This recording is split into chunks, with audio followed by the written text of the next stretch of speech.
Couples that are very, very successful, they have sex regularly. How do I say it? They have sex how? Say it again. Number one rule that governs them: they give each other the freedom to approach.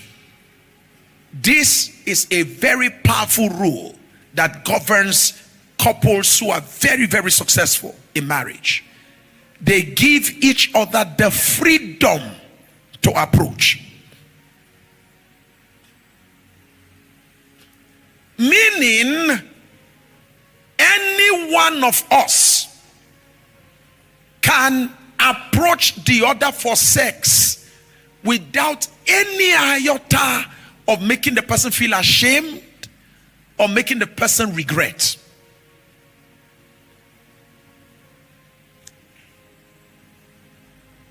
So I can come anytime.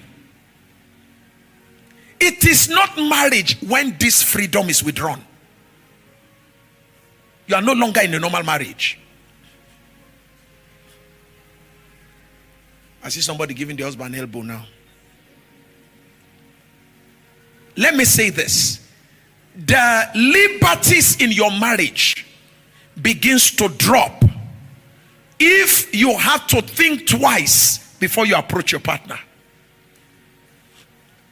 In a free marriage, the moment it comes to me that I should approach my wife, it should be something I'm able to do without a recourse to the fear of being reprimanded, being rejected, or being told, sorry, I'm not available.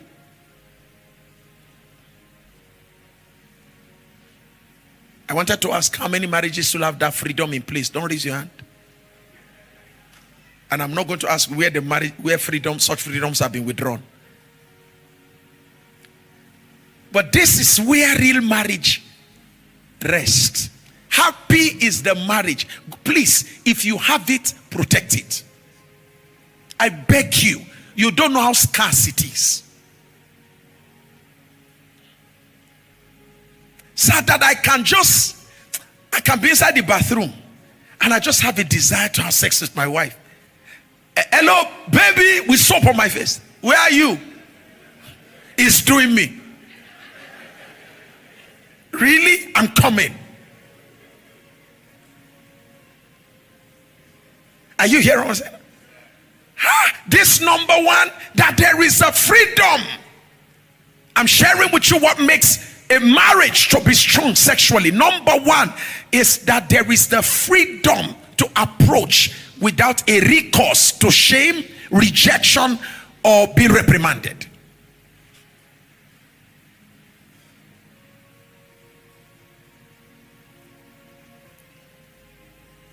He's giving it back to you, madam. Restore that freedom, man of God. I saw your wife saying, give it back to me. Give it back to me. Help me look at your neighbor. Say, I give it back to you. I say, as if I was where?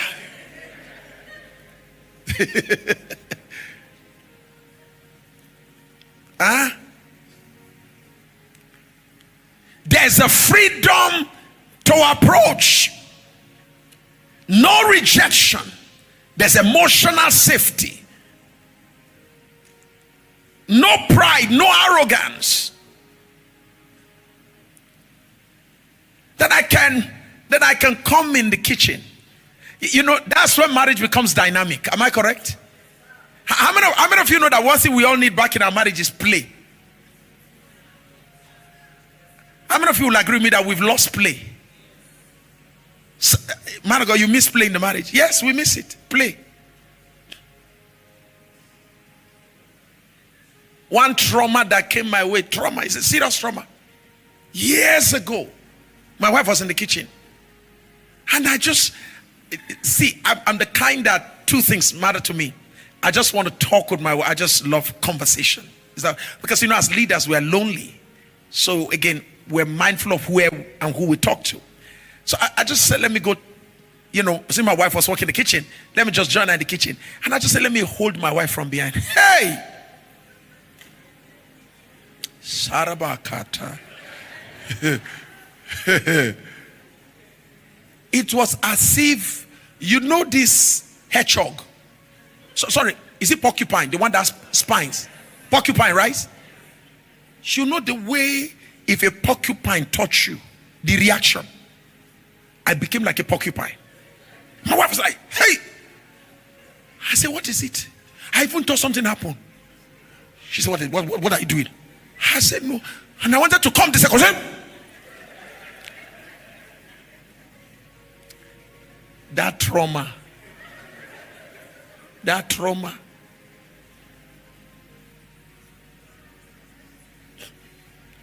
I talking to somebody that's good? One case again that I will never forget. One time I said, we have jacuzzis. We bought jacuzzi, study room, kept jacuzzi in the bedroom. Because in my spirit, I'm imagining the move of God. That's why we bought the jacuzzis. I was just imagining how God will lead us in different, because his ways are past finding.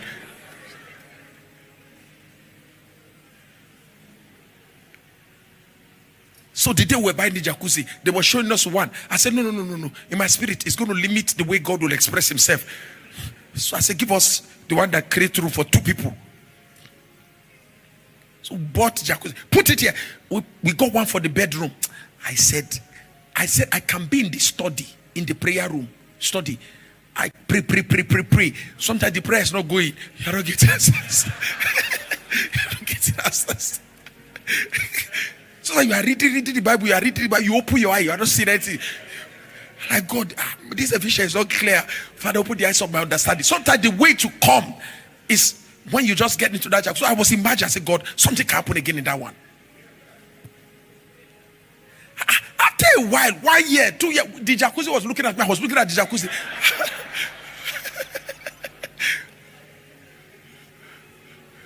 I said, so I asked the jacuzzi, I said, what is your work in this house? The jacuzzi says, I wanted to ask you before, sir. So what am I doing here? So I became creative. I said, let me carry my wife to the jacuzzi.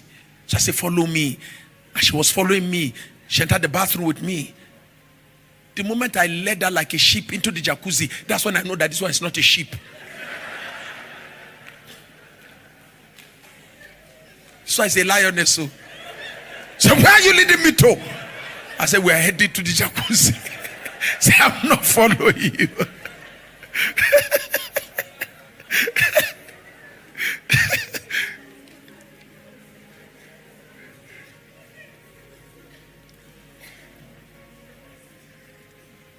It sounds funny, right? But thank God we had to look over that. We had to walk over all those things. It's easy to laugh over today. Imagine at that moment if I was exposed to someone who can render that service.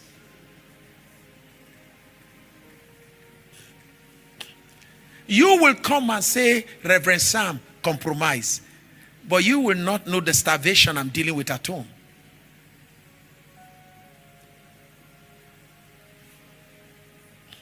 Are you getting what I'm saying now?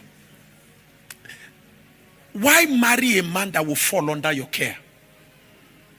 You didn't hear what I said. Hello, ma. I'm going to ask you again. Why should a man fall under your watch? 2 reasons. He is under a demonic influence. It is a weakness that marriage can cure. So we excuse you. But this man is not under influence. This man is not weak. It's just that this man was starved into it. We should hold you responsible. Same thing with you as a man. Why should a woman who is not promiscuous, why would she eventually have to go outside? Because of the unwillingness to yield. She comes to you, you push her away. She comes to you, push her. So when you push her away, what do you want her to do with the passion she's having on the inside? No, have you ever thought about it? Is it the wickedness? Think about this. Now a person came to you with burning passion and you tell the person, I'm not ready. So what do you want the person to do with it?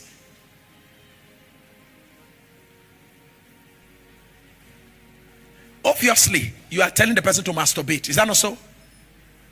Or to go and watch pornography.